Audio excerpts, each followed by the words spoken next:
আজকে নেদারল্যান্ডসের সুন্দর একটা শহর ডেন হেল্ডার ঘুরতে যাচ্ছি। ওখানে প্রায় 18 ডিগ্রির মতো তাপমাত্রা এবং বেশ রৌদ্রোজ্জ্বল একটা দিন থাকবে।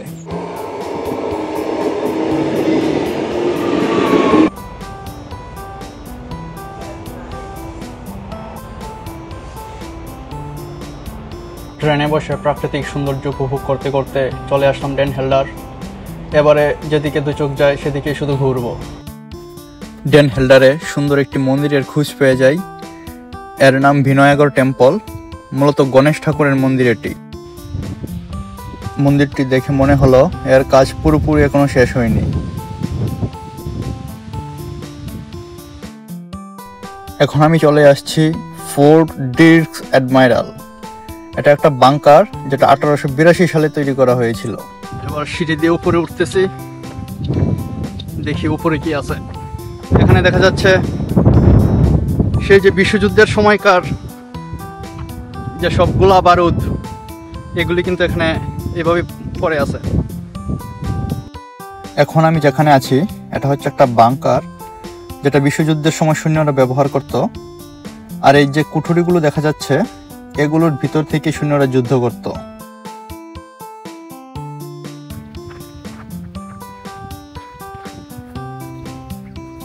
এই বাংকারের পাশ দিয়েই কিন্তু একটা সুন্দর নালা বয়ে গেছে, পানি টলমল করছে। আজকে আরো রৌদ্রোজ্জ্বল দিন।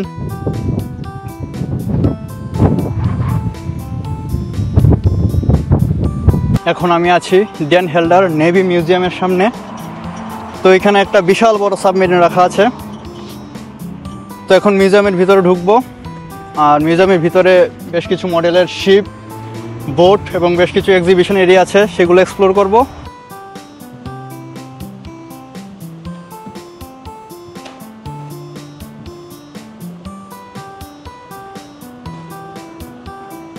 মিউজিয়ামের ভিতর এক্সিবিশন এরিয়া।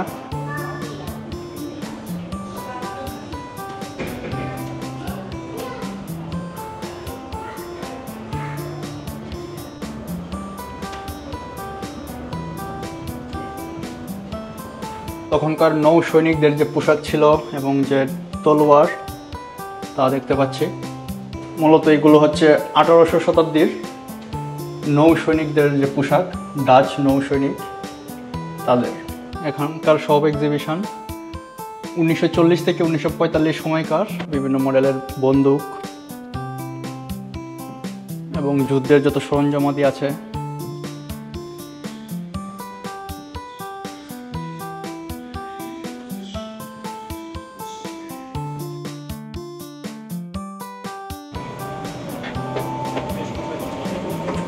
এখন আছি আমি সাবমেরিনের ভিতরে।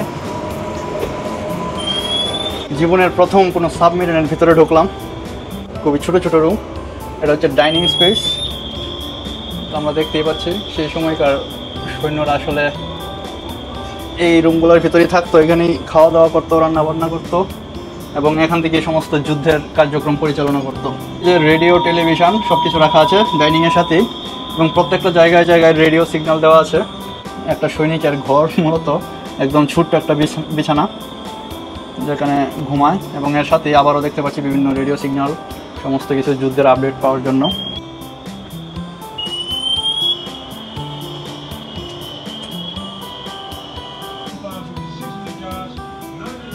আসলে সাবমেরিনের ভিতর থেকে বোঝার কোনো উপায় নেই যে এটা পানির ঠিক কতটা নিচ দিয়ে এটা যায়, সমুদ্রে কত নিচ দিয়ে যায়। দেখতে পাচ্ছি কন্ট্রোল, মূলত এখান থেকে সাবমেরিনকে কন্ট্রোল করা হয়। সমস্ত indicator, radar, everything is here. এবারে এক কামরা থেকে আরেক কামরায় যাচ্ছি। তো এখানে মূলত এটা হচ্ছে রেস্ট রুম বা যাই বলি, বেড আছে এখানে স্তরে স্তরে সাজানো। আমি যদি দেখাই 1, 2, 3, 4টা বেড রাখা আছে, মানে যত কম জায়গার মধ্যে সেট করা যায়, খুবই স্বল্প জায়গাতে সেট করা। এদিকে 4টা, এদিকে 4টা, এদিকে 4টা, এই একটু ছোট্ট জায়গার মধ্যে 12টা বেড। এখানে আছে কিছু লকার, আবার এখানে আবার একটা ডাইনিং রাখা আছে।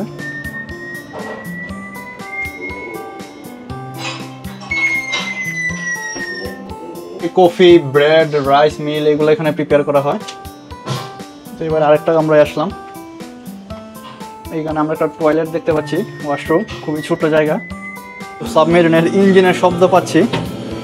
এদিকে যে আমরা যে এরিয়াতে আছি এখন, এগুলো হচ্ছে সবগুলো ট্যাঙ্ক, বিশাল বড় বড় ফুয়েল ট্যাঙ্ক, প্রায় 15-20টার মতো ফুয়েল ট্যাঙ্ক রাখা আছে একটার উপরে একটা। তো এখন আমি একদম সাবমেরিনের লাস্ট কর্নারে চলে আসছি। তো এখন আবার উপরে উঠতেছি, এটা হচ্ছে উপরে ওঠার সিঁড়ি। তো এই হচ্ছে সেই সাবমেরিন, এটা কিন্তু একদম রিয়েল সাবমেরিন তখনকার সময়ের। এন্ট্রি পয়েন্ট হচ্ছে ওটা, আর এটা দিয়ে ঢুকে পুরো ভিতরে এক্সপ্লোর করলাম। আর এটা হচ্ছে যে এক্সিট পয়েন্ট। এখন একটা বোট দেখতে পাচ্ছি, এই বোটের ভিতর যাব, দেখব এর ভিতর কী কী আছে। তো এখানে বিভিন্ন কেবিন দেখতে পাচ্ছি, এটা একটা কমন রুম বলা যায়। এখানে হচ্ছে ডাইনিং এরিয়া, এটা হচ্ছে ফার্স্ট অফিসারের কেবিন, এটা হচ্ছে একটা উইমেন অফিসার ওনার কেবিন। গিটারও রাখা আছে, কন্ট্রোল সিস্টেম এখানে রাখা আছে। আসলে তখনকার কন্ট্রোল সিস্টেম কিন্তু এতটা আধুনিকও ছিল না এখনকার মতো। বিভিন্ন ধরনের শাক সবজি এখানে স্টোর করে রাখা আছে।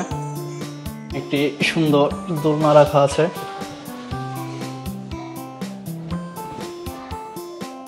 আর একটা প্রিজন সেল দেখতে পাচ্ছি, খুব ছোট্ট প্রিজন সেল। একটা বেড রাখা আছে, একটা ছোট্ট টেবল বেডের সামনে। এই বোট মাত্র এক্সপ্লোর করলাম, তো এখানে একটা ভেসেল রাখা আছে। এখন এটার ভিতরে যাব, দেখবো কি কি আছে। পুরোটাই হচ্ছে কিচেন এরিয়া, আর নৌকার ইঞ্জিন ও যন্ত্রপাতি সব হচ্ছে একদম নিচতলায়। এটা হচ্ছে টয়লেট,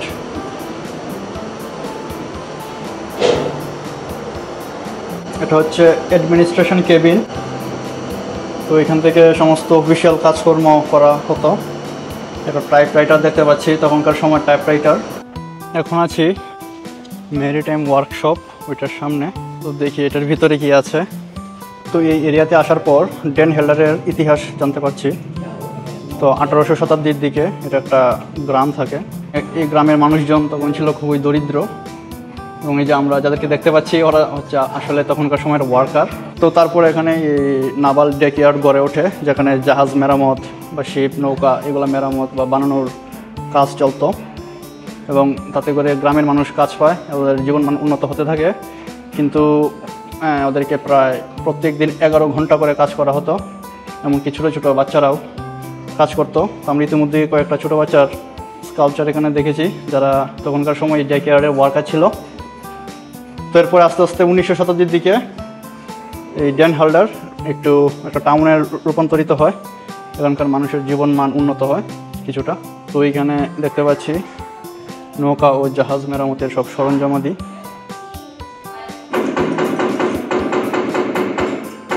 এখানে খুব সুন্দর একটা জিসাসের মূর্তি, শ্বেত পাথরে বাঁধানো।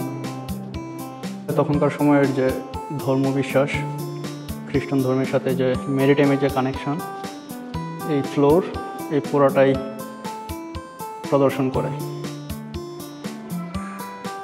এটা হচ্ছে নেভি গেমস এরিয়া, বিভিন্ন ভিডিও গেম বাচ্চারা খেলতেছে।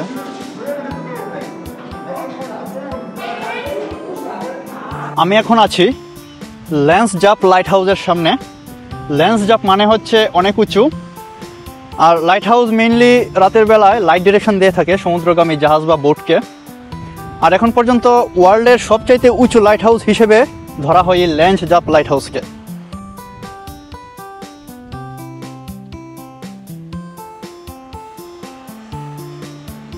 আমি এখন দাঁড়িয়ে আছি ঠিক সমুদ্রের একদম পারে। ডেন হেল্ডার শহরটা একদম সমুদ্রের পাড় ঘেঁষা একটা শহর। প্রচণ্ড বাতাস সমুদ্রের তীরে, আর ঢেউ বইছে অবিরাম।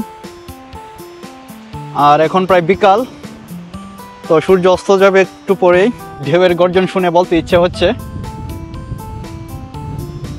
জলরাশি হাসি হাসি নৃত্যে টালমাটাল, এই ধারা বইছে সেই আদি মধ্য অনন্তকাল।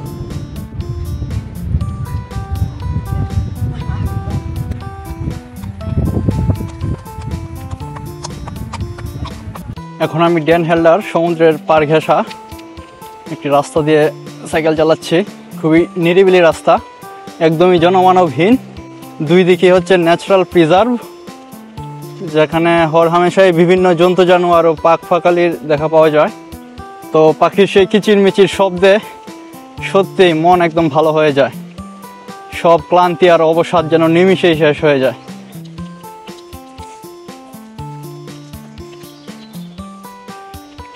একদম গহীন নির্জন বন। এই বনের মাটির রাস্তা ধরে চলতে চলতেই আজকের নেদারল্যান্ডসের সমুদ্রের পার ঘেঁষা একটি সুন্দর শহর ডেন হেল্ডারের একদিনের ভ্রমণ শেষ করছি।